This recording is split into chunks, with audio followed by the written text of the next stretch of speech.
ઓમ નમો નારાયણ. જય શ્રી કૃષ્ણ મિત્રો. ચેનલમાં ફરી એકવાર તમારું સ્વાગત કરું છું. મિત્રો, નારાયણ કવચ અત્યંત પાવન અને શક્તિશાળી સ્તોત્ર છે, જે શ્રીમદ ભાગવત મહાપુરાણમાં છઠ્ઠા સ્કંદના 8મા અધ્યાયમાં આવેલું છે. આ કવચનું પઠણ આપણી અંદર દૈવી શક્તિઓને જગાડે છે અને બધી બાજુઓથી રક્ષણ આપે છે. કવચ પાઠ કરતા પહેલા ભગવાન વિષ્ણુ, નારાયણ, શ્રી હરિ તેમજ સર્વ દેવોને વિશ્વ શાંતિ અને આત્મશુદ્ધિ માટે પ્રાર્થના કરવી શ્રેયસ્કર ગણાય છે. તો આપણે આપણા પરિવાર માટે તેમજ વિશ્વના કલ્યાણ માટે શ્રી હરિને પ્રાર્થના કરીશું. પછી આપણે સંપૂર્ણ નારાયણ કવચ નો પાઠ કરીશું. પ્રાર્થના. હે પરમ નારાયણ, અનંત અનાદિ વાસુદેવ, હે જગતના ત્રાતા, ધર્મના રક્ષક, આજે હું આપની શરણ આવી ભય મુક્તિ, શાંતિ અને શુદ્ધિ માટે હું મારા મન, વાણી અને કર્મથી આપની આરાધના કરું છું. હે દયાના સાગર, અમારી ભૂલ ચૂકને માફ કરી અમારું રક્ષણ કરો. આજનો નારાયણ કવચ પાઠ કેવળ મારા માટે નહીં, પણ સંસારના સર્વ જીવોના કલ્યાણ, શાંતિ અને પરમ શ્રેય માટે હું કરું છું. હે હરિ, મારા આંતરિક અને બાહ્ય દુઃખોને નાશ કરો. મને સતપથ પર ચલાવો અને મારું મન હંમેશા આપના ચરણોમાં અડગ રહે એવી કૃપા કરો. ઓમ નમો નારાયણ.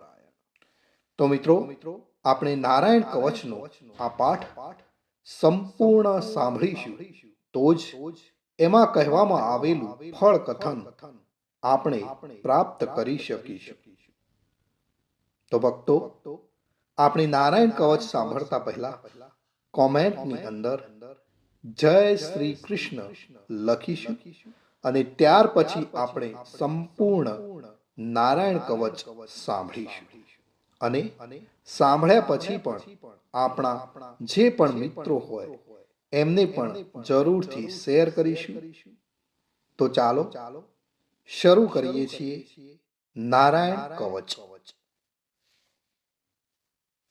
શ્રીમદ ભાગવતના છઠ્ઠા સ્કંદના 8મા અધ્યાયમાં શ્રી નારાયણ કવચ ત્વષ્ટા ઋષિના પુત્ર વિશ્વરૂપ ઇન્દ્રને કહે છે. વિશ્વરૂપ કહે છે, જ્યારે ભયનો સમય પાસે આવ્યો હોય ત્યારે મનુષ્ય હાથ પગ ધોઈ આચમન કરી ઉત્તર દિશા તરફ મુખ રાખી નારાયણ કવચનો પાઠ કરવો. જ્યારે ભય આવે ત્યારે શ્રી નારાયણ રૂપ નામનું બખ્તર ધારણ કરવું.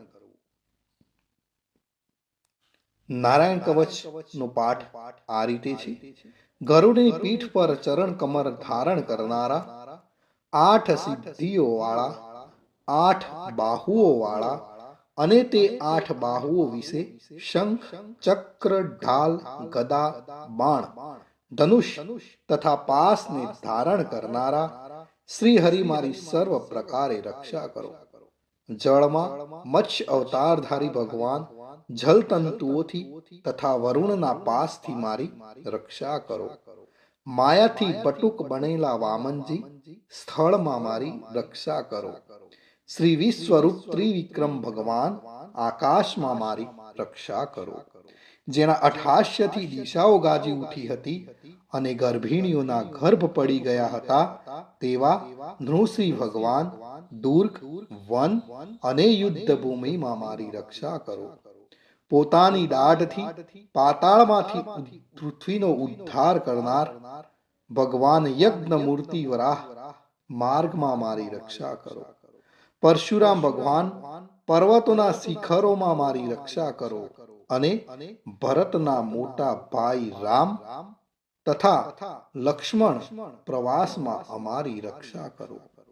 ઉગ્ર ધર્મ અને પ્રમાદથી નારાયણ ભગવાન મારી રક્ષા કરો.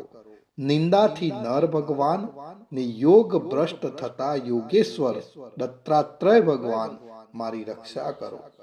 ત્રણેય ગુણોના સ્વામી ભગવાન કપિલ કર્મ બંધનથી મારી રક્ષા કરો. સનંત કુમાર કામદેવથી મારી રક્ષા કરો. હયગ્રીવ ભગવાન રસ્તામાંથી જતા અને દેવોને પ્રણામ ન કરવા રૂપી અપરાધમાંથી મારી રક્ષા કરો. હે દેવર્ષિ શ્રેષ્ઠ મુનિ નારદ ભગવાન, ભગવાનની પૂજા કરવામાં જે કંઈ વિઘ્ન નડે તેનાથી મારી રક્ષા કરો. અને કૂર્મ અવતાર શ્રી હરિ સર્વ પ્રકારના નરકમાંથી મારી રક્ષા કરો. અયોગ્ય ખોરાકથી ભગવાન ધન્વંતરી મારી રક્ષા કરો. જીતેન્દ્રિય ભગવાન ઋષભદેવ કામ ક્રોધ આદિના ભયમાંથી મારી રક્ષા કરો. યજ્ઞ અવતારી ભગવાન લોક અપવાદથી મારી રક્ષા કરો. બલભદ્ર ભગવાન મનુષ્ય તરફથી થનારા ઉપદ્રવોમાંથી મારી રક્ષા કરો. અને ક્રોધાવેશ સર્પગણોથી શેષ ભગવાન મારી રક્ષા કરો. ભગવાન વેદ વ્યાસ અજ્ઞાનથી મારી રક્ષા કરો. આ પાખંડીઓના ટોળામાં થી ભગવાન બુદ્ધ મારી રક્ષા કરો. ધર્મની રક્ષા કરવા માટે અવતાર લેનાર ભગવાન કલ્કી કાળના મળરૂપ આ કળિયુગથી મારી રક્ષા કરો. હે કેશવ ભગવાન પ્રભાતમાં ગદાથી મારી રક્ષા કરો. હે વેણુધર ભગવાન ગોવિંદ આ સંકટ કાળમાં મારી રક્ષા કરો. ઉદાત શક્તિ નારાયણ ભગવાન પ્રાહન કાળમાં મારી રક્ષા કરો. અને ચક્રધારી ભગવાન વિષ્ણુ મધ્યાહન કાળમાં મારી રક્ષા કરો. મધુ દૈત્યને મારનારા ઉગ્ર ધનુર્ધારી ભગવાન વિષ્ણુ ત્રીજા પહોરમાં મારી રક્ષા કરો. બ્રહ્મા વિષ્ણુ અને રુદ્ર એ ત્રણ મૂર્તિવાળા ભગવાન માધવ સાય કાળમાં મારી રક્ષા કરો. ઇન્દ્રિયોના સ્વામી ઋષિકેશ ભગવાન પ્રદોષ કાળમાં મારી રક્ષા કરો. પદ્મનાભ ભગવાન કેવળ એક અર્ધરાતથી પહેલાના કાળમાં અને અર્ધરાત્રે મારી રક્ષા કરો. શ્રી વત્સ સિંહધારી ભગવાન એવા ઈશ શ્રી વિષ્ણુ પાછલી રાતે મારી રક્ષા કરો. તલવારધારી ભગવાન જનાર્દન મળ સકામાં મારી રક્ષા કરો. દામોદર ભગવાન સંપૂર્ણ સંધ્યાઓમાં મારી રક્ષા કરો. કાળ મૂર્તિ ભગવાન વિશ્વેશ્વર સૂર્યોદય પહેલાના કાળમાં મારી રક્ષા કરો. હે પ્રલય સમયના અગ્નિ જેવી તીક્ષ્ણ ધારવાળા ચક્ર, વાયુવાળા અગ્નિથી જેમ સૂકું ઘાસ બળીને ભસ્મ થાય તેમ અમારી શત્રુ સેનાને ભસ્મ કરો. હે વ્રજના જેવા તીક્ષ્ણ સ્પર્શવાળા તણખાઓથી ભરેલી ગદા, તમે ભગવાનને પ્રિય છો. તમે કુષ્માંડ યક્ષ રાક્ષસ ભૂત તથા ગ્રહોનો ભૂકો કરી નાખો. મારા શત્રુઓના ચૂરે ચૂરા કરી નાખો. હે પંચજન્ય શંખરાજ, શ્રી કૃષ્ણ ભગવાન તમને ફૂંકીને ભયંકર શબ્દ કરે છે અને તેનાથી શત્રુઓના હૃદય કંપે છે. હે પંચજન્ય શંખરાજ, તમે રાક્ષસો, પ્રમથો, પ્રેતગણ, માતૃકાગણ, પિશાચ, બ્રહ્મ રાક્ષસ તથા બીજા ઘોર દ્રષ્ટિવાળાઓને નસાડી મૂકો. હે તીક્ષ્ણ ધારવાળી તલવાર, તમે ભગવાનના હસ્ત દ્વારા પ્રેરાઈને મારા શત્રુઓના સૈન્યને કાપી નાખો. હે સેંકડો ચંદ્ર જેવા મંડળ સમાન ઢાલ, તમે શત્રુઓની આંખોને ઢાંકી દો તથા પાપી નજરવાળાઓની પાપ દ્રષ્ટિને હરી લો. અમને ગ્રહોથી, કેતુઓથી, મનુષ્યોથી, સર્પોથી દાઢવાળા પ્રાણીઓથી તથા પાપોથી જે ભય થાય છે તે સૌ તથા જેઓ અમારા સુખમાં વિઘ્ન કરનાર છે તે સર્વે ભયો ભગવાન ના નામરૂપ અસ્ત્રના કીર્તનથી જ તુરત જ નાશ પામો. વૈદિક સ્ત્રોતોથી સ્તુતિ કરાયેલ વેદમય તથા સમર્થ ગરુડ ભગવાન સર્વ સંકટોમાં મારી રક્ષા કરો તથા વિશ્વસેન ભગવાન પણ પોતાના નામો લેવા વડે સર્વ સંકટોમાંથી મારી રક્ષા કરો. શ્રી હરિના નામ રૂપ વાહન અને આયુધો સર્વ દુઃખોમાંથી અમારી રક્ષા કરો.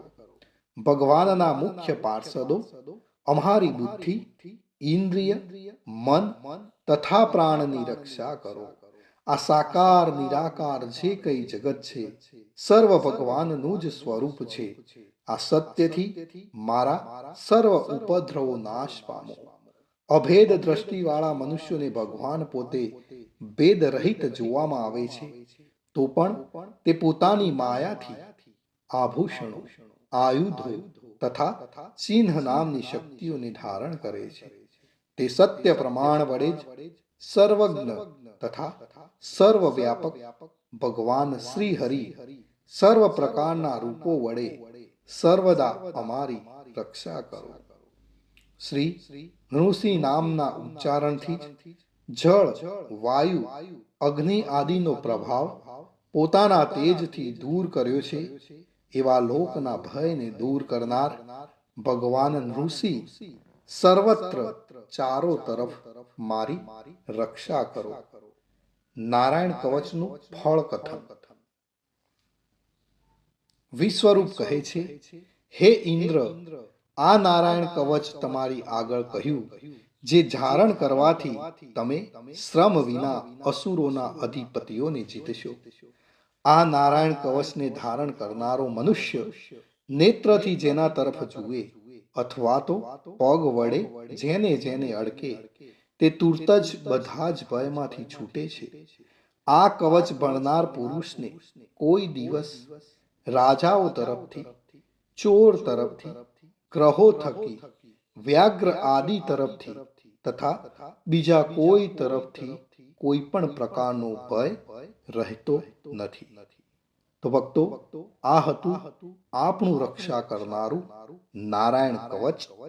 ભગવાન સર્વનું રક્ષણ કરે એવી જ મારી પ્રાર્થના. જય શ્રી કૃષ્ણ.